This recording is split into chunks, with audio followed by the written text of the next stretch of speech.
이 이야기 지금 시작할게요. 구독, 좋아요 눌러주세요. 제 등골을 따라 척추마디 하나하나를 경배하듯 훑어 내리는 그의 뜨겁고 까끌한 손길이었습니다. 제 코끝을 스치던 것은 10년간 익숙했던 남편의 살 냄새가 아닌 낯선 비누 향과 섞인 그의 땀 냄새였습니다.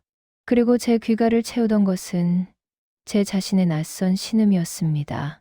아나에게도 아직 이런 소리가 남아 있었구나. 30년간 한 번도 내본 적 없어 녹슬어 버린 줄 알았던 소리. 바로 그 순간이었습니다. 거실의 뻐꾸기 시계가 새벽 6시를 알리는 소리에 저는 아득한 기억의 바다에서 현실의 차가운 무로 거칠게 내팽개쳐졌습니다. 제 집은 늘 고요합니다. 정적이 흐른다는 표현이 더 정확할 것입니다.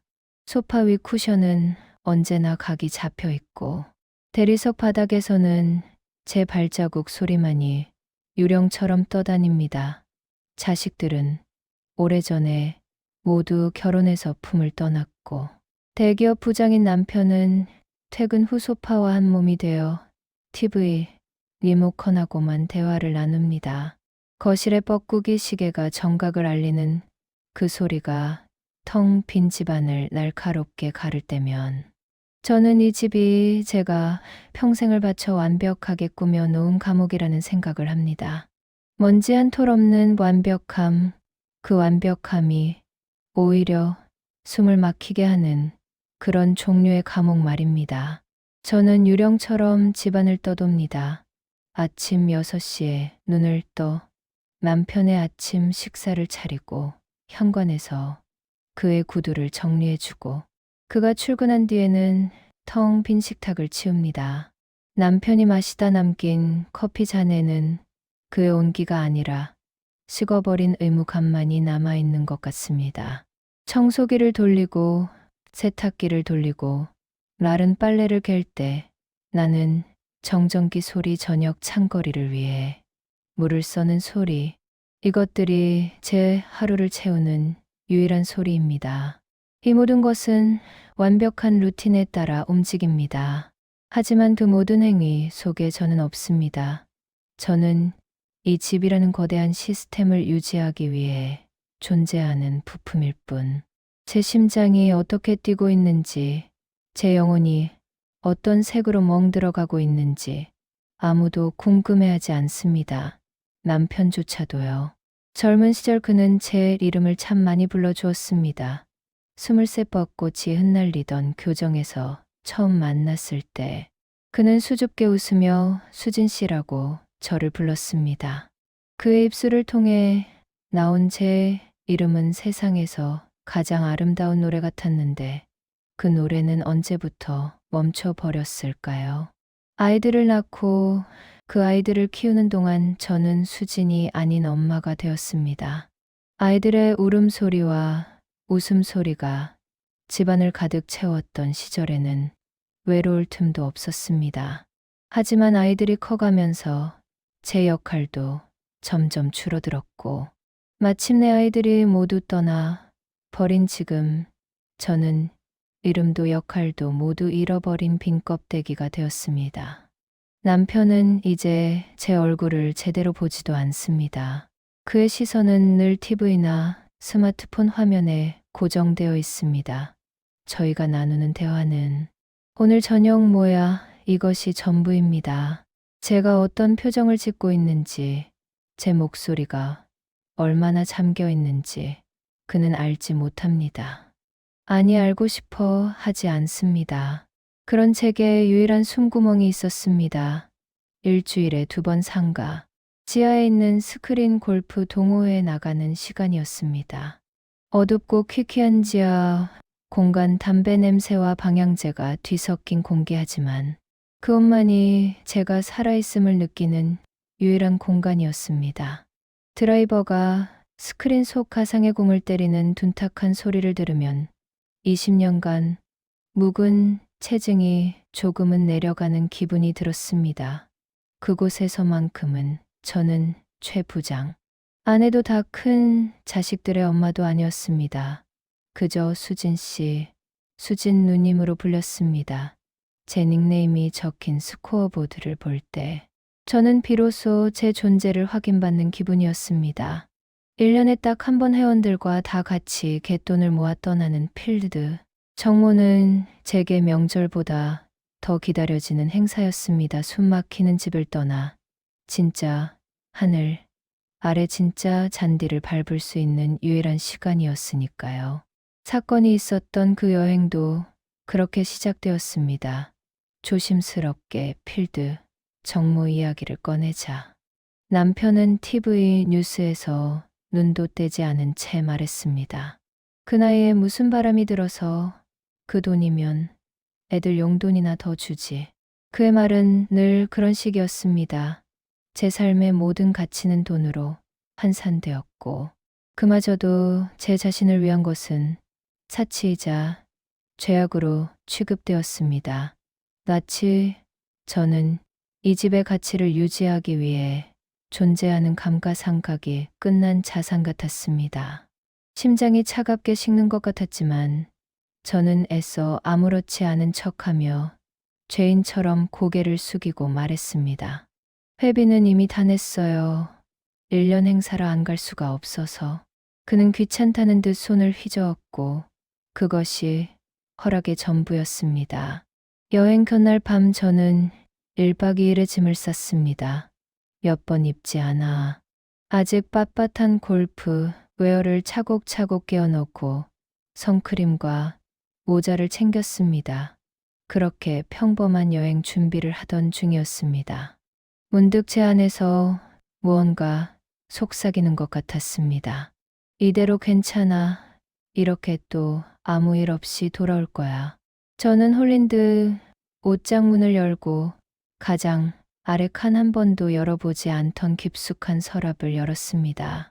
그 안에는 몇 년 전 언젠가 특별한 날이 오면 입으리라 마음먹고 충동적으로 샀던 하지만 단 한 번도 남편 앞에서 입어본 적 없는 과감한 디자인의 검은색 실크 속옷이 들어있었습니다. 자식들을 낳고 불어난 군살과 세월의 흔적이 역력한 제 몸에는 어울리지 않는 마치 다른 여자의 물건처럼 느껴지는 속옷이었습니다. 그걸 왜 샀을까요? 어쩌면 제 마음속 깊은 곳에서는 아직 여자로 불리고 싶은 욕망이 희미하게 남아있었기 때문일지도 모릅니다. 저는 잠시 망설였습니다. 이걸 가져가서 뭘 하겠다고 주책이라는 생각이 들었습니다. 제 몸을 거울에 비춰보았습니다. 탄력, 이른 피부 희미해진 허리선. 이런 몸에 이런 옷은 가당치도 않다고 스스로를 비웃었습니다. 하지만 바로 그 순간이었습니다. 거울 속 제 눈빛이 그 속옷을 향해 애원하고 있는 것을 보았습니다. 제발 단 한 번만이라도 나를 여자로 느끼게 해달라고. 저는 눈을 질끈 감았습니다. 그리고 그것을 가방 가장 깊숙한 곳에 양말 뭉치 아래로 보이지 않게 밀어 넣었습니다. 손끝에 닿는 실크의 차갑고 매끄러운 감촉 그것은 단순한 여행 준비가 아니었습니다. 스스로 만든 감옥의 문을 열고 나갈 준비를 하는 저만의 은밀한 의식이었습니다. 그 속옷의 차가운 감촉이 제 오랜 잠을 깨우는 신호탄이 될 줄은 그때는 미처 알지 못했습니다. 여행 당일 저는 새벽 4시에 눈을 떴습니다. 알람이 울리기도 전이었습니다. 어둠 속에서 더듬더듬 일어나 소리 없이 씻고 화장을 했습니다. 30년 된 결혼 생활이 제게 가르쳐 준 것이 있다면 그것은 소리를 죽이는 법이었습니다. 남편의 단잠을 방해하지 않기 위해 저는 제 존재의 모든 소음을 지우는데 익숙해져 있었습니다. 발소리, 물소리, 심지어 숨소리까지도요. 남편의 아침 식사를 정갈하게 차려 식탁 위에 얹어두고 저는 쪽지 한 장을 남겼습니다. 국 데워서 아침 챙겨 드세요. 다녀올게요. 평소와 다를 바 없는 지극히 사무적인 문장이었습니다. 하지만 그 문장을 쓰는 제 손끝은 미세하게 떨리고 있었습니다. 다녀올게요 하는 말 뒤에 차마 쓰지 못한 수만 가지 단어들이 소용돌이치는 것 같았습니다. 동호회 버스가 출발하는 장소로 향하는 새벽길은 선선했지만 제 뺨은 불에 댄 듯 화끈거렸습니다. 어둠이 채 가시지 않은 거리, 드문드문 켜진 가로등 불빛 아래 저는 마치 거대한 비밀을 품고 도망치는 공범처럼 설렘과 두려움이 뒤섞인 기분으로 발걸음을 재촉했습니다. 버스는 이미 도착해 있었습니다. 안에는 먼저 온 회원들의 유쾌한 웃음소리와 구수한 커피 냄새, 그리고 이른 아침의 흥분이 공기처럼 떠다니고 있었습니다. 수진 누님 어서 와요. 총무를 맡은 젊은 친구가 저를 반겼습니다. 버스에 오르는 순간 제 등 뒤로 따라붙던 집 안에 무겁고 차가운 공기가 거짓말처럼 사라지고 저는 비로소 다른 세계로 들어왔음을 실감했습니다.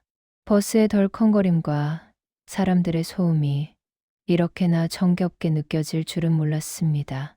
제 집의 고요는 평온이 아니라 모든 소리가 죽어 버린 무덤의 정적과도 같았기 때문입니다. 차창 밖으로 익숙한 아파트 단지가 멀어지는 것을 보며 저는 1박 2일 동안이나마 완벽한 타인이 되기로 마음먹었습니다. 이름 오수진으로 돌아가기로. 2시간을 달려 도착한 곳은 충청도의 한 대중 골프텔이었습니다. 최고급 리조트는 아니었지만 제게는 세상 그 어떤 것보다 화려한 해방구처럼 느껴졌습니다. 버스에서 내리자마자 풀과 흙이 뒤섞인 상쾌한 냄새가 제 폐부 깊숙한 곳까지 파고들었습니다. 눈앞에 펼쳐진 끝없는 초록의 필드, 그 거대한 개방감 앞에 서자 지난 30년간 저를 짓눌러 왔던 아파트라는 네모난 상자의 기억이 아득하게 멀어지는 것 같았습니다. 저는 깊게 숨을 들이마셨습니다. 제 폐속까지 신선한 공기가 차오르며 묵은 감정들이 씻겨나가는 듯했습니다. 그때였습니다. 수진 누님 컨디션 좋은데 오늘 싱글 치겠어. 굵고 힘있는 목소리 동호회 회장인 55세 각성식 씨였습니다. 그는 동네에서 작은 인테리어 가게를 운영하는데 호탕한 성격과 리더십으로 동호회 내에서 인기가 많았습니다. 그는 특유의 사람 좋은 미소를 지으며 제 옆으로 다가왔습니다. 그리고는 다른 사람들이 눈치채지 못하게 제 어깨를 툭 치며 지나가는데 그 손길이 이상하게도 길게 머무는 것 같았습니다. 낯이 제 어깨 위에 보이지 않는 불도장이라도 찍고 가는 것처럼 그의 손바닥이 머물렀던 자리가 뜨겁게 달아올랐습니다. 라운딩은 시작되었고 저는 운명처럼 성식 씨와 같은 조에 편성되었습니다. 그는 평소와 달리 유독 제 주변을 맴돌았습니다. 제가 티박스에 올라서자 그는 제 등 뒤에 서서 숨을 죽였습니다.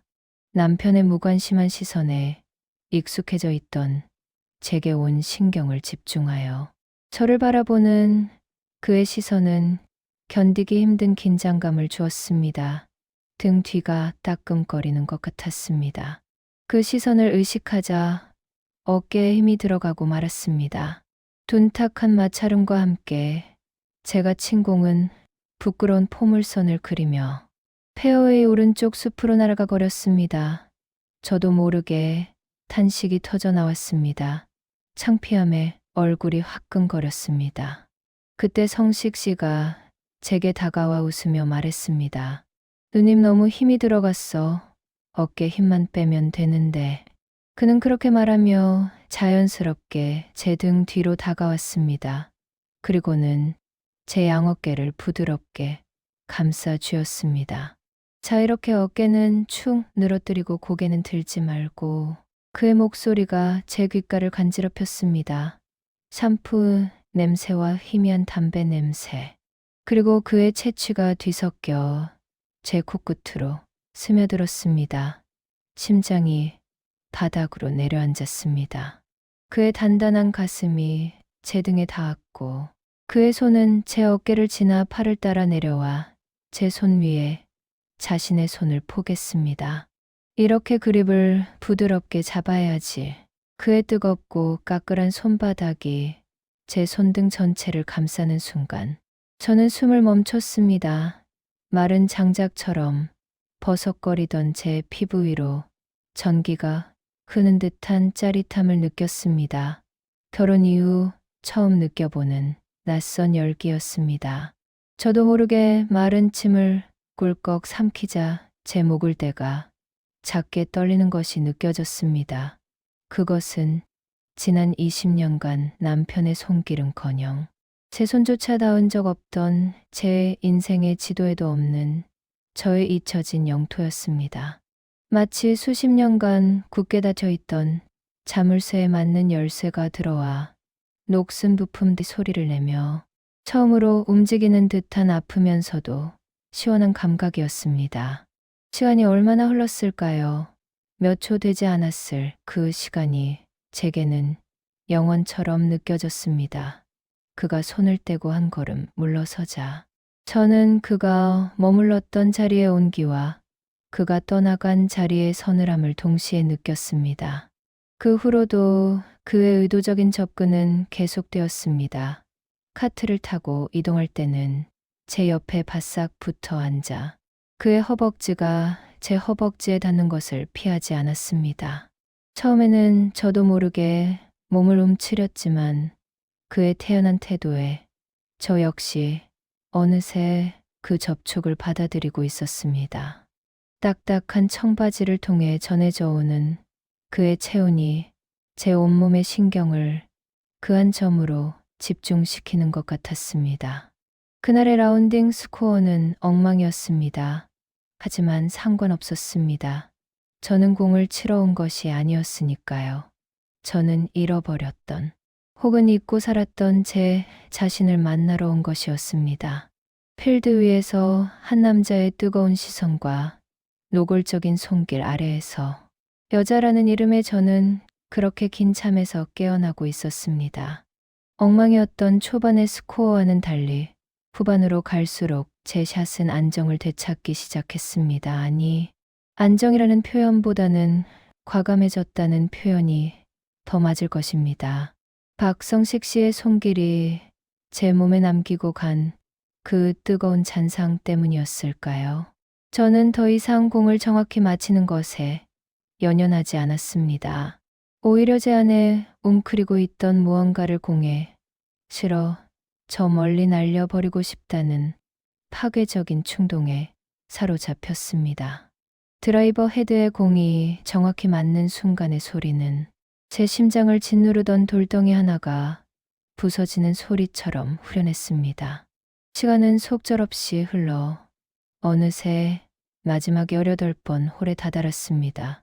서쪽 하늘이 붉게 물들기 시작했고 페어웨이 위로는 길고 서늘한 그림자가 드리워졌습니다. 낮 동안의 소란스러움은 온데간데 없고 이제 필드 위에는 우리네 사람의 숨소리와 가끔씩 바람이 소나무 숲을 스치고 지나가는 소리만이 남았습니다. 그 고요함이 어색하지 않았습니다.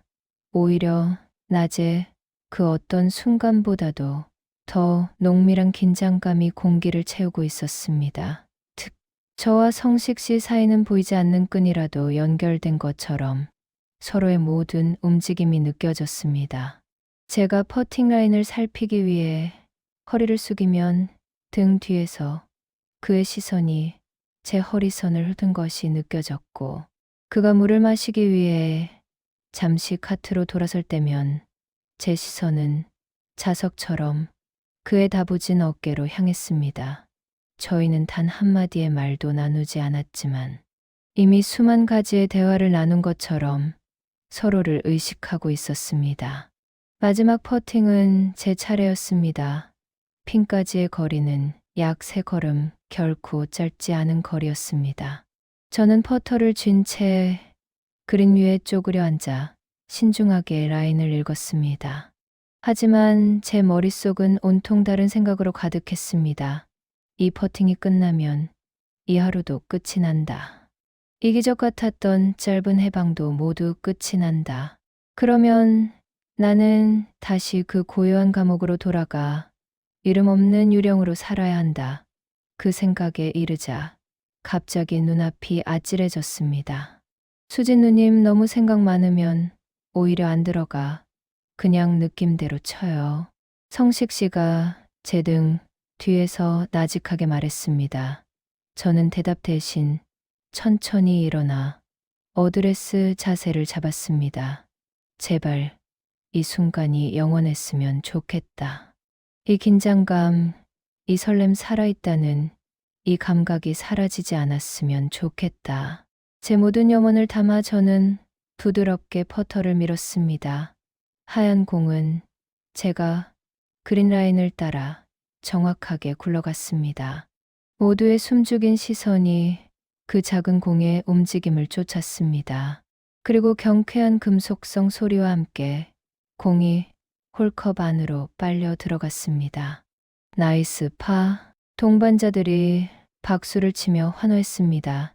저 역시 안도의 한숨을 내쉬며 굳었던 어깨를 폈습니다. 바로 그때였습니다.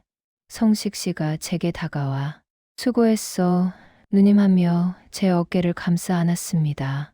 다른 동반자들은 이미 다음 홀로 이동할 준비를 하고 있어 그의 행동을 누구도 신경 쓰지 않았습니다. 그는 축하를 가장하여 제 몸을 자신의 몸 쪽으로 바싹 끌어당겼습니다. 그리고는 마지막 퍼팅 라인을 읽는 척 고개를 숙여 제 귓가에 입술을 가져왔습니다. 그의 뜨거운 숨결이 제 귓불에 닿는 순간 저는 온몸에 털이 곤두서는 것을 느꼈습니다. 오늘 스코어는 엉망이네. 그가 장난스럽게 속삭였습니다. 진짜 게임은 지금부터인데 내 방에서 딱 한 홀만 더 칠까. 그의 목소리는 너무나도 나직해서 바람 소리에 섞여 흩어질 정도였지만 제게는 그 어떤 천둥 소리보다도 더 크고 선명하게 들렸습니다. 심장이 바닥으로 곤두박질 치는 소리, 온몸에 피가 역류하는 기분. 제 머릿속은 새하얗게 비어버렸습니다. 뭐라고 대답해야 할까 안 된다고, 말도 안 되는 소리하지 말라고 소리쳐야 하는데 입술이 떨어지지 않았습니다. 저는 아무 말 없이 그저 그를 바라보았습니다. 그의 눈동자 속에는 장난기, 어린 미소와 함께 거부할 수 없는 강렬한 욕망이 불타고 있었습니다. 그 불길이 제게로 옮겨붙는 것 같았습니다. 지난 30년간 제 안에서 차갑게 식어있던 모든 것들을 단숨에 태워 버릴 듯한 위험한 불길이. 저는 대답 대신 아주 천천히 그리고 아주 희미하게 고개를 끄덕였습니다. 그 찰나의 움직임을 그는 놓치지 않았습니다. 그의 입가에 짙은 미소가 번졌습니다. 그는 제 어깨를 놓아주며 아무 일 없었다는 듯 큰 소리로 웃었습니다. 가자 우리도 슬슬 갑시다. 19번 홀이 기다린다고. 저녁 식사는 골프텔 근처의 시끌벅적한 삼겹살집에서 열렸습니다. 불판 위로 삼겹살이 익어가며 내는 자글거리는 소리, 소주잔이 부딪히는 맑은 소리, 사람들의 상기된 웃음소리가 가게 안을 가득 채웠습니다. 그 시끄러운 소음 속에서 저는 제 심장이 제 귀에다 대고 굽을 치는 소리 외에는 아무것도 들리지 않았습니다. 제 안에는 오직 저와 제 맞은편에 앉아 가끔씩 저를 향해 의미심장한 눈빛을 던지는 성식탄 두 사람만이 존재했습니다. 총무가 건배사를 외치고 모두가 위하여를 외치며 잔을 부딪히는 순간 테이블 밑으로 그의 손이 제 무릎 위로 올라왔습니다. 저는 저도 모르게 어깨를 움츠렸지만 그의 손을 뿌리치지는 않았습니다. 그의 손은 제 허벅지를 지나 더 깊은 곳을 향해 천천히 그리고 대담하게 움직였습니다. 저는 불에 댄 듯 화들짝 놀라 주위를 살폈지만 아무도 저희 은밀한 장난을 눈치채지 못했습니다. 그 아슬아슬한 긴장감이 오히려 제 온몸을 짜릿하게 만들었습니다. 식사가 끝나갈 무렵 제 휴대폰이 짧게 진동했습니다. 성식 씨에게서 온 문자였습니다. 비동 307호. 저는 심장이 멎는 것 같았습니다. 그 짧은 글자가 제게는 돌이킬 수 없는 강을 건너라는 명령처럼 느껴졌습니다. 저는 애써 태어난 척 술잔에 남은 소주를 단숨에 털어 넣었습니다. 목구멍으로 넘어가는 술이 불처럼 뜨거웠습니다. 뜰벅적했던 저녁 식사는 자정이 가까워서야 끝이 났습니다. 술 기운에 상기된 얼굴의 회원들은 335 짝을 지어 숙소로 돌아갔습니다. 저는 억지로 웃으며 그들과 인사를 나누었습니다. 언니 내일 봬요. 수진 씨도 푹 쉬어. 그들의 평범한 인사말이 제게는 마치 다른 세상의 언어처럼 멀게만 들렸습니다. 제 심장은 이미 제 가슴 안이 아닌 비동 307호의 문 앞에서 먼저 갓뛰고 있었으니까요. 모두와 헤어진 뒤 저는 곧장 제 방으로 돌아가지 않았습니다. 대신 골프텔의 작은 정원으로 향했습니다. 머리를 식혀야 했습니다. 아니, 어쩌면 제 안에서 마지막으로 저항하는 이성의 목소리를 잠재울 시간이 필요했는지도 모릅니다. 밤 기운은 차가웠습니다. 풀벌레 소리가 어둠 속에서 파도처럼 밀려왔습니다. 저는 벤치에 앉아 무릎에 얼굴을 묻었습니다. 제 온몸이 미세하게 떨리고 있었습니다. 두려움 때문일까요? 아니요. 그것은 두려움이 아니었습니다. 태어나서 처음 느껴보는 온몸의 세포가 깨어나는 듯한 전율에 가까웠습니다. 돌아가야 해. 오수진, 이건 미친 짓이야. 머릿속에서 경고음이 울렸습니다. 남편을, 아이들을 생각해 평생을 쌓아온 내 인생을 한순간에 무너뜨릴 셈이야. 하지만 그 이성적인 목소리 위로 더 크고 강력한 목소리가 들려왔습니다. 그래서 그렇게 평생을 죽은 듯이 살 거야. 이름도 없이 그림자처럼. 이게 내가 살아있다고 느낄 수 있는 마지막 기회일지도 몰라. 저는 고개를 들었습니다. 저 멀리 비동 건물의 3층 하나의 창문에서만 불빛이 새어나오고 있었습니다. 307호, 그는 저를 기다리고 있었습니다. 저는 자리에서 일어났습니다. 더 이상의 망설임은 없었습니다. 제 발걸음은 제 의지가 아니라 거부할 수 없는 운명에 이끌리는 것처럼 비동 307호를 향해 움직였습니다. 복도는 길고 어두웠습니다. 양옆으로 늘어선 방문들은 모두 굳게 닫혀 있었습니다. 그 안에서는 동호회 회원들이, 제 남편이, 그리고 세상의 모든 사람들이 잠들어 있을 것입니다. 오직 저만이 이 금치된 복도를 홀로 걷고 있었습니다. 제 구두 소리가 유난히 크게 울리는 것 같아 저는 신발을 벗어 손에 들었습니다. 차가운 대리석 바닥의 감촉이 맨발을 통해 온몸으로 전해졌습니다. 307호 문 앞에 서자 심장이 발밑까지 쿵 하고 내려앉는 것 같았습니다. 숨이 턱 밑까지 차올랐습니다. 손에 땀이 흥건했습니다. 돌아가야 했습니다. 하지만 그럴 수 없었습니다. 저는 떨리는 손으로 문을 두드렸습니다. 그 소리가 제 인생을 두 동강 내는 소리처럼 들렸습니다. 자물쇠가 풀리는 소리와 함께 문이 열렸습니다. 그는 샤워를 막 마친 듯 젖은 머리카락에 편안한 반바지 차림이었습니다. 그의 몸에서 풍기는 낯선 비누 향과 희미한 스킨향, 그리고 그의 뜨거운 채취가 뒤섞여 제 이성의 마지막 끈을 녹여버리는 것 같았습니다. 그는 아무 말도 하지 않았습니다. 그저 저를 바라보며 문을 활짝 열어주었습니다.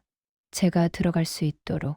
방 안으로 들어서는 순간 문이 닫히는 묵직한 소리와 함께 저는 세상과 완전히 단절되었습니다. 이곳은 골프 규칙도 세상의 시선도 없는 오직 저와 그 단둘만이 존재하는 완벽한 오비오비 구역. 어색한 침묵이 흘렀습니다. 저는 어찌할 바를 몰라 방 한가운데 서 있었습니다. 그는 그런 저에게 천천히 다가왔습니다. 그리고는 제 뺨 위로 조심스럽게 손을 뻗었습니다. 그의 손바닥은 노동으로 다져진 듯 제 매끄러운 얼굴. 피부와는 전혀 다른 까끌까끌한 질감이었습니다.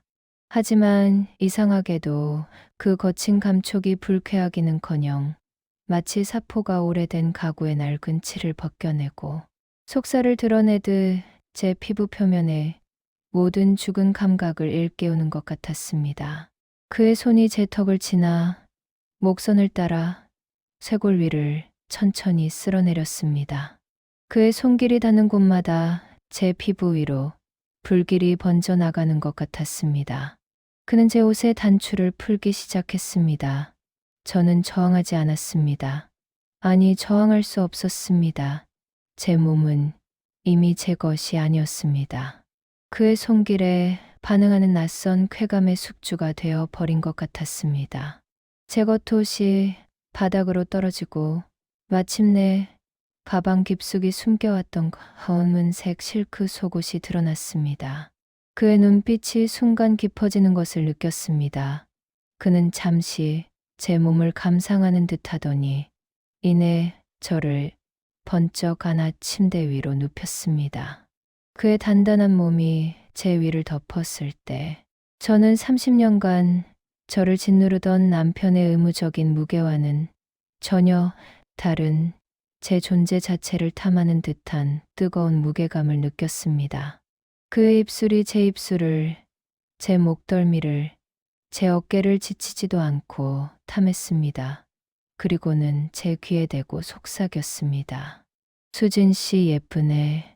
그 한마디에 제 안에 있던 마지막 둑이 무너져 내렸습니다. 예쁘다는 말을 들어본 것이 얼마만이었을까요? 저는 더 이상 아무 생각도 할 수 없었습니다. 오직 그의 손길과 숨결에 제 모든 것을 맡길 뿐이었습니다. 그의 손바닥에서 시작된 뜨거운 열기가 혈관을 타고 건개처럼 척추를 지나 목덜미까지 솟구치는 느낌. 저도 모르게 어깨가 움츠러들고 등 근육이 가늘게 경련을 일으켰습니다. 아랫배 깊숙한 곳에서부터 묵직한 무언가가 천천히 차오르기 시작했습니다.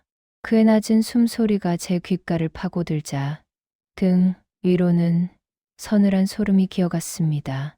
눈을 감자 칠흑 같은 어둠 속에서 붉은 불꽃이 터지는 듯한 이미지가 떠올랐습니다. 아, 나 아직 여자였구나. 아직 이렇게 뜨거울 수 있었구나. 제 입에서는 저도 모르게 낯선 교성이 터져 나왔습니다. 그것은 제 소리가 아니었습니다. 제 몸 안에 30년간 갇혀있던 이름 모를 한 여자의 울음소리였습니다.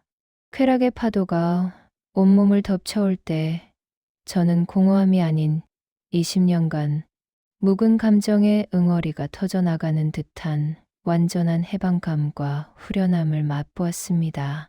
그것은 죄책감을 넘어선 제 자신을 되찾는 거룩한 의식이었습니다. 모든 것이 끝난 후방 안에는 그의 고른 숨소리만이 가득했습니다.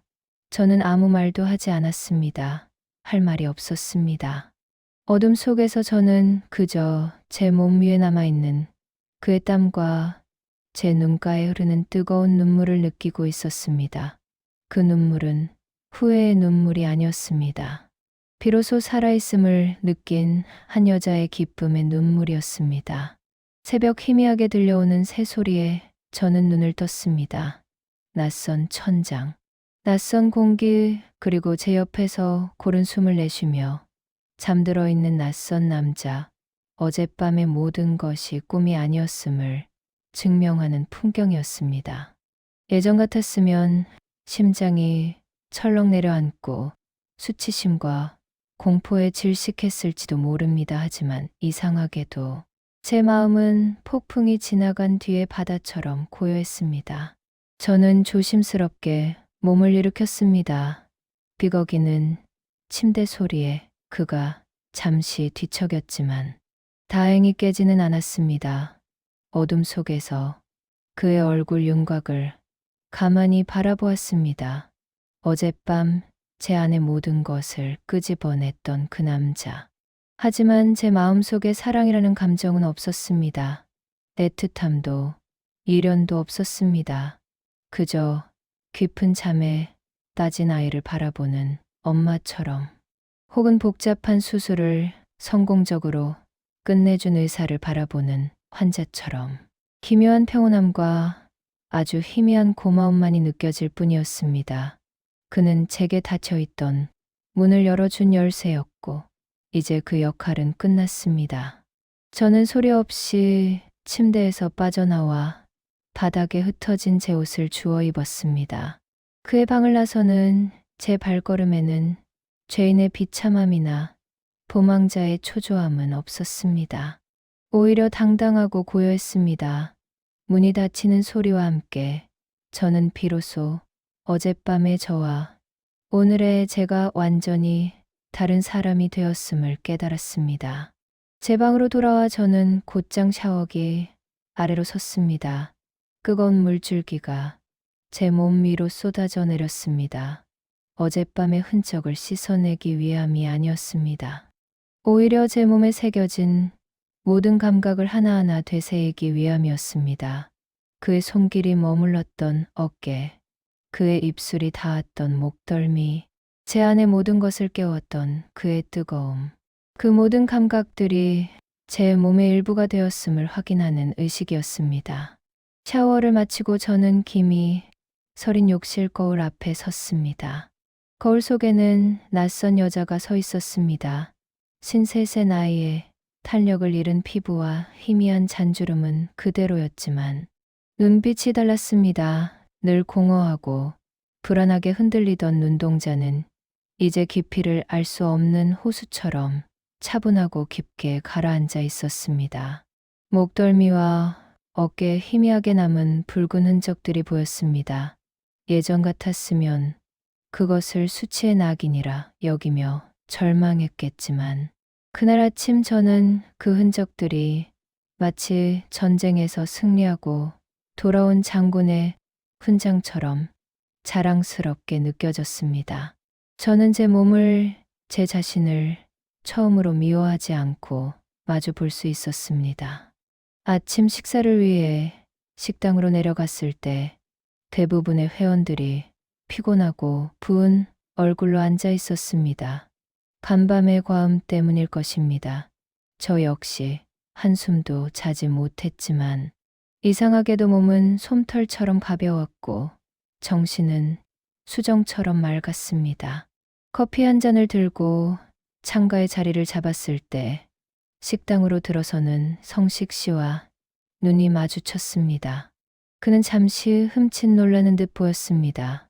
아마도 죄책감에 고개를 숙이고 있거나 자신을 피할 것이라 예상했겠지요. 하지만 저는 피하지 않았습니다.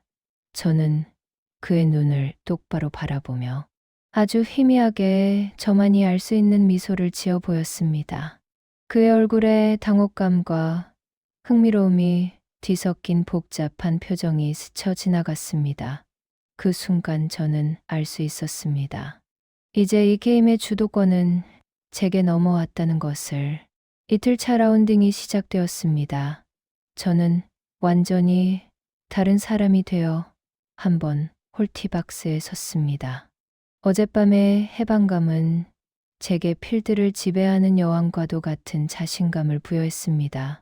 어깨에 힘을 빼니 공이 더 멀리 날아갔습니다. 인생도 마찬가지였습니다. 아내라는, 엄마라는 무거운 힘을 빼니 뒤로수 제 자신이 날아오르는 것 같았습니다. 경쾌한 소리와 함께 제가 친 드라이버 샷은 거짓말처럼 페어의 한가운데를 가르며 날아갔습니다. 동반자들의 감탄사가 터져 나왔습니다. 성식 씨는 아무 말 없이 그저 멍하니 제 공이 나아간 방향을 바라보고 있었습니다. 그날의 저는 두려운 것이 없었습니다. 워터 해저드를 넘겨야 하는 어려운 홀에서는 망설임 없이 우드를 빼들고 과감하게 그린을 향해 공을 날렸습니다. 벙커에 빠졌을 때도 예전처럼 당황하지 않았습니다. 모래의 질감을 느끼며 부드럽게 클럽을 휘두르자 공은 기적처럼 솟아올라 홀컵 바로 옆에 멈춰 섰습니다. 마치 제 의지대로 세상 모든 것이 움직여주는 것 같았습니다. 성식 씨는 제 플레이를 보며 연신혈을 내둘렀습니다. 그는 제게 다가와 나직하게 말했습니다. 누님 어제 무슨 좋은 일 있었어. 사람이 달라졌네. 저는 그를 보며 웃었습니다. 앙큼한 소녀처럼, 비밀을 간직한 여왕처럼. 글쎄요, 그냥 어깨에 힘을 좀 뺐을 뿐인데. 그는 제 대답에 진짜 의미를 알아들은 듯 더 이상 아무것도 묻지 않았습니다. 그저 경외와 욕망이 뒤섞인 눈으로 저를 바라볼 뿐이었습니다. 이제 그는 더 이상 저를 유혹하는 사냥꾼이 아니었습니다. 오히려 제가 뿜어내는 자신감과 여유로움에 압도당한 평범한 한 남자에 불과했습니다. 마지막 홀 저는 버디 퍼팅을 성공시키며 그날의 경기를 마무리했습니다. 스코어 카드를 받아보니 제 생애 최고의 기록이었습니다. 하지만 그 숫자는 제게 중요하지 않았습니다. 저는 그보다 훨씬 더 크고 값진 것을 얻었으니까요. 그것은 바로 제 자신에 대한 완벽한 통제력이었습니다. 제 욕망을, 제 두려움을, 그리고 제 인생을 저는 이제 더 이상 흔들리지 않을 것입니다. 필드 위에서든 제 삶에서든 저는 그날 비로소 제 인생의 진짜 주인이 되었습니다. 모든 라운딩이 끝나고 골프텔 연회장에서 조촐한 시상식이 열렸습니다. 땀과 햇볕에 그을린 얼굴들이 이제는 알코올과 즐거운 흥분으로 발갛게 달아오르기 시작했습니다. 사회를 보는 총무의 짓궂은 농담에 다들 박장대소를 터뜨렸고 테이블 위에는 맥주병과 소주병이 빠르게 비워져 갔습니다. 어제 삼겹살집과는 다른 정식으로 차려진 저녁 자리였지만 분위기는 훨씬 더 자유롭고 소란스러웠습니다. 모든 경기가 끝났다는 안도감과 곧 일상으로 돌아가야 한다는 아쉬움이 뒤섞인 여행 마지막 날 밤 특유의 분위기였습니다. 저는 그 소음의 한가운데에 앉아 조용히 와인잔을 기울였습니다. 어제의 저였다면 이 시끄러운 분위기에 섞이지 못하고 어색하게 웃으며 각수나 치고 있었을 것입니다. 하지만 오늘의 저는 달랐습니다. 저는 더 이상 방관자가 아니었습니다. 이 모든 상황을 한 걸음 떨어진 곳에서 여유롭게 관망하는 주인공이 된 기분이었습니다. 제 세상의 중심은 더 이상 저 바깥의 소음이 아니라 제 안의 고요한 자신감이었으니까요. 성식 씨는 회장으로서 여러 테이블을 오가며 사람들에게 술을 따라주고 분위기를 띄우느라 바빴습니다. 그는 가끔씩 제 쪽으로 스치듯 시선을 던졌지만 어제처럼 노골적이지는 않았습니다. 오히려 조심스러워하는 기색이 역력했습니다. 낯이 길들여지지 않은 야생마를 다루는 기수처럼 저를 어떻게 대해야 할지 몰라 하는 것 같았습니다. 그 모습이 왠지 모르게 즐거웠습니다. 자, 이제 오늘의 하이라이트 롱기스트와 이어리스트 시상이 있겠습니다. 총무의 우렁찬 목소리에 사람들의 시선이 집중되었습니다. 니어리스트. 홀컵에 가장 가깝게 공을 붙인 사람에게 주는 상은 예상대로 성식 씨에게 돌아갔습니다. 그는 쑥스러운 척 무대 앞으로 나가 두둑한 상품권 봉투를 받아들고 어깨를 으쓱했습니다. 다음은 오늘의 장타왕 롱기스트입니다. 무려 210m를 날려보내신 우리의 영원한 누님 오수진 회원님. 제 이름이 불리는 순간 모든 사람들의 시선과 박수가 제게로 쏟아졌습니다. 저는 잠시 멍하니 앉아 있다. 이내 천천히 자리에서 일어났습니다. 무대로 걸어 나가는 몇 걸음이 마치 구름 위를 걷는 것처럼 비현실적으로 느껴졌습니다. 단상에 올라 상품과 작은 트로피를 받아들었습니다. 사회자가 수상 소감을 말해달라고 마이크를 건넸습니다. 저는 잠시 숨을 골랐습니다. 그리고 마이크를 잡고 활짝 웃으며 말했습니다. 어깨에 힘을 뺐더니 멀리 가더라고요. 다들 힘 빼고 즐겁게 치세요. 제 말에 사람들은 웃으며 박수를 쳤습니다. 하지만 저는 알고 있었습니다. 제 말의 진짜 의미를 알아들은 사람은 우리 속에 단 한 사람뿐이라는 것을. 저는 성식 씨를 향해 의미심장한 미소를 보냈습니다. 그는 제 시선을 피하지 않고 와인잔을 들어 제게 축하의 제스처를 보냈습니다. 그의 눈빛은 당신 정말 대단한 사람이네 라고 말하고 있었습니다. 자리에 돌아온 뒤에도 축하, 인사가 한동안 이어졌습니다. 한참의 소란이 지나고 잠시 화장실에 다녀오겠다며 자리에서 일어섰을 때 제 휴대폰이 짧게 진동했습니다. 성식 씨에게서 온 문자였습니다. 연장전은 어때? 저는 웃음이 터져 나오는 것을 겨우 참았습니다. 저는 답장 대신 화장실이 아닌 비상계단 쪽으로 발걸음을 옮겼습니다. 어둡고 차가운 공기가 가득한 계단참, 그곳에 그가 저를 기다리고 있었습니다. 그는 아무 말 없이 저를 벽으로 밀어붙이고 거칠게 입을 맞췄습니다. 낮 동안 저를 어려워하던 모습은 온데간데 없었습니다. 다시 사냥꾼의 본능을 드러낸 그가 저는 싫지 않았습니다. 미치겠네, 정말. 그가 제 귓가에 속삭였습니다. 그의 숨결은 술 냄새와 욕망으로 뜨거웠습니다. 저희는 트로피도 상금도 다른 사람들의 시선도 없는 그곳에서 서로의 몸을 다시 한 번 짧고 격렬하게 탐하며 그들만의 진짜 시상식을 치렀습니다. 그것은 어젯밤의 해방과는 다른 순수하고 아찔한 쾌락이었습니다. 규칙을 어기는 것, 비밀을 공유하는 것만이 줄 수 있는 위험한 공범 의식. 저희는 그렇게 1박 2일의 마지막 밤을 서로의 몸에 깊고 선명한 흔적을 남기며 마무리했습니다. 여행의 마지막 날 아침이 밝았습니다. 간밤의 술과 격렬했던 미래의 여파로 온몸이 나른했지만 정신은 이상할 정도로 맑았습니다. 저는 체크아웃을 하기 전 마지막으로 텅 빈 골프 코스를 눈에 담고 싶어 테라스로 나갔습니다. 이른 아침의 햇살이 밤새 이슬을 머금은 잔디 위로 쏟아지며 수만 개의 다이아몬드처럼 반짝이고 있었습니다. 어제와 같은 풍경이었지만 제게는 전혀 다른 의미로 다가왔습니다. 어제 이곳이 이지의 세계에 대한 설렘과 긴장을 주었다면 오늘 이곳은 제가 성공적으로 정복한 왕국처럼 느껴졌습니다. 제 손에는 어젯밤 받은 롱기스트 트로피가 들려 있었습니다.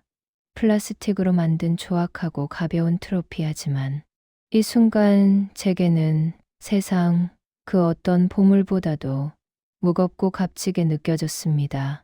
이 트로피는 단순히 공을 멀리 보냈다는 증거가 아니었습니다.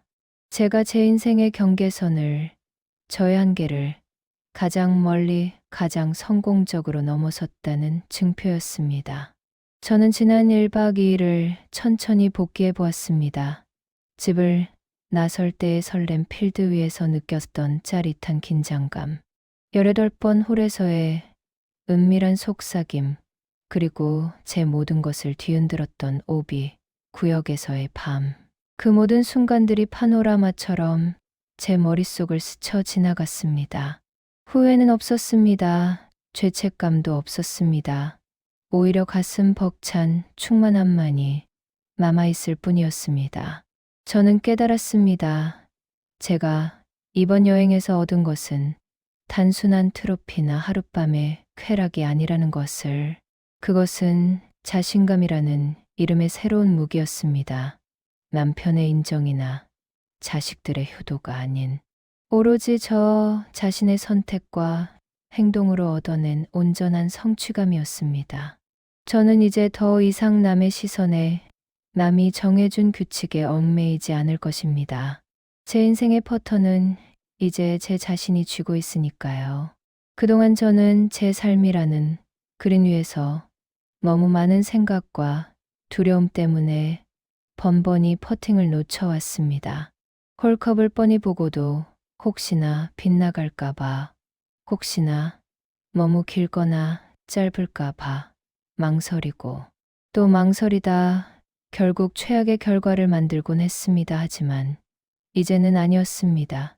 저는 제 욕망의 라인을 정확히 읽었고 과감하게 퍼터를 밀었습니다. 그리고 그 공은 맑은 소리를 내며 정확히 홀로 떨어졌습니다. 저는 마음속으로 저의 잿빛 같던 어제를 향해 마지막 퍼팅을 날렸습니다. 이제 게임은 끝났습니다. 저는 승리했습니다. 로비로 내려가자 회원들이 모두 모여 버스를 기다리고 있었습니다. 성식 씨가 저를 보더니 평소처럼 사람 좋은 미소를 지으며 다가왔습니다. 누님, 트로피는 잘 챙겼어. 그럼요, 제 보물 1호인데요.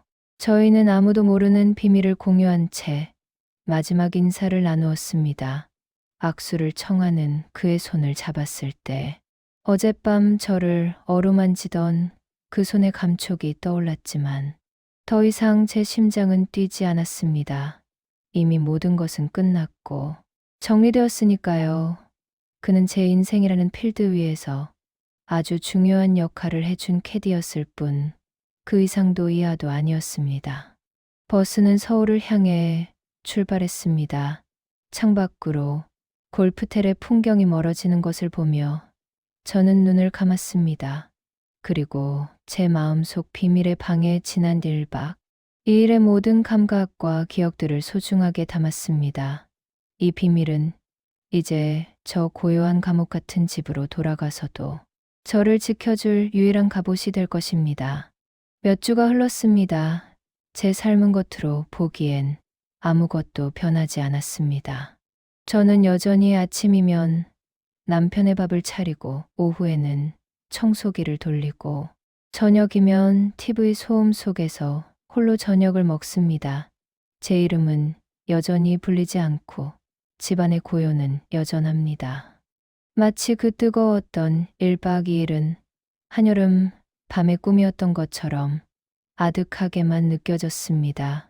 하지만 모든 것이 변했습니다. 바로 제 자신이 변했기 때문입니다. 얼마 전 남편이 소파에 누워 TV를 보며 무심하게 말했습니다. 당신 골프 그거 이제 좀 그만두지. 돈만 들고 시끄럽기만 하고. 예전 같았으면 심장이 철렁 내려앉고 제 유일한 세상을 빼앗기는 것 같은 절망감에 휩싸였을 겁니다. 제 존재 가치를 부정당하는 듯한 비참함에 며칠 밤낮을 소가리했을 것입니다. 하지만 그날 저는 놀랍도록 평온했습니다. 저는 조용히 과일을 깎아 그의 앞에 내려놓으며 희미하게 미소 지었습니다. 글쎄요, 생각 좀 해볼게요. 제 대답에 남편은 잠시 저를 이상하다는 듯 쳐다보았습니다. 늘 자신의 말 한마디에 전전긍긍하던 아내의 모습이 아니었기 때문일 것입니다. 하지만 그는 이내 다시 TV로 시선을 돌렸습니다. 제 변화의 이유를 깊이 파고들 만큼 제게 관심이 없었으니까요. 그는 모릅니다. 이제 제게는 골프 동호회가 없어져도 괜찮다는 것을, 그에게 인정받지 않아도 아무렇지 않다는 것을. 제 안에는 이제 그 어떤 무관심의 칼날도 경멸의 시선도 뚫지 못할 단단하고 뜨거운 비밀의 방이 생겼다는 것을. 가끔 지독히 외로운 밤이면 저는 그 방의 문을 조용히 엽니다. 필드를 달구던 가을의 햇살 18번 홀에서 내뱉던 그의 뜨거운 속삭임. 그리고 내 모든 것을 녹여버렸던 그날 밤의 땀 냄새. 그 기억의 조각들을 하나씩 꺼내어 먼지를 닦아낼 때면 저는 다시 살아갈 힘을 얻습니다. 그것은 단순한 추억이 아니라 제가 제 삶의 주인이 될 수 있다는 것을 증명하는 살아있는 증거였습니다. 사람들은 제게 손가락질할지도 모릅니다. 추하고 더러운 여자라고 하지만 괜찮습니다. 그 하룻밤의 일탈은 제게 죄가 아니라 이름 없이 살아온 지난 30년에 대한 저 자신이 제게 준 유일하고도 가장 완벽한 트로피였으니까요. 오늘도 저는 아무도 없는 주방 깨끗하게 닦인 식탁 앞에 홀로 앉아 있습니다. 창밖은 어둡고 집안은 고요합니다. 예전과 똑같은 풍경이지만 더 이상 외롭지 않습니다. 제 마음속에는 그 누구도 빼앗아갈 수 없는 저만의 뜨거운 태양이 떠 있으니까요. 고요를 깨고 제 입가에 비밀스럽고도 만족스러운 미소가 번졌습니다. 그 위험했던 1박 2일이 끝나고 계절이 한번 바뀌었습니다. 제 삶은 겉으로 보기엔 아무것도 변하지 않았습니다. 저는 여전히 아침이면 남편의 밥을 차리고 오후에는 청소기를 돌리고 저녁이면 TV 소음 속에서 홀로 저녁을 먹습니다. 제 이름은 여전히 불리지 않고 집안의 고요는 여전합니다. 하지만 모든 것이 변했습니다. 바로 제 자신이 변했기 때문입니다. 얼마 전 남편이 소파에 누워 TV를 보며 무심하게 말했습니다. 당신 골프 그거 이제 좀 그만두지 돈만 들고 시끄럽기만 하고. 예전 같았으면 심장이 철렁 내려앉고 제 유일한 세상을 빼앗기는 것 같은 절망감에 휩싸였을 겁니다. 하지만 그날 저는 놀랍도록 평온했습니다. 저는 조용히 과일을 깎아 그의 앞에 내려놓으며 희미하게 미소 지었습니다. 그는 모릅니다. 이제 제게는 골프 동호회가 없어져도 괜찮다는 것을, 그에게 인정받지 않아도 아무렇지 않다는 것을, 제 안에는 이제 그 어떤 무관심의 칼날도 경멸의 시선도 뚫지 못할 단단하고 뜨거운 비밀의 방이 생겼다는 것을. 가끔 지독히 외로운 밤이면 저는 그 방의 문을 조용히 엽니다. 필드를 달구던 가을의 햇살 18번 홀에서 내뱉던 그의 뜨거운 속삭임. 그리고 내 모든 것을 녹여버렸던 그날 밤의 땀 냄새. 그 기억의 조각들을 하나씩 꺼내어 먼지를 닦아낼 때면 저는 다시 살아갈 힘을 얻습니다. 사람들은 제게 손가락질할지도 모릅니다. 추하고 더러운 여자라고 하지만 괜찮습니다. 그 하룻밤의 일탈은 제게 죄가 아니라 이름 없이 살아온 지난 30년에 대한 저 자신이 제게 준 유일하고도 가장 완벽한 트로피였으니까요. 구독과 좋아요, 알림 설정은 당신의 외로운 밤을 위한 작은 위로가 될 것입니다. 당신의 생각은 어떠신가요? 댓글로 여러분의 이야기를 들려주세요.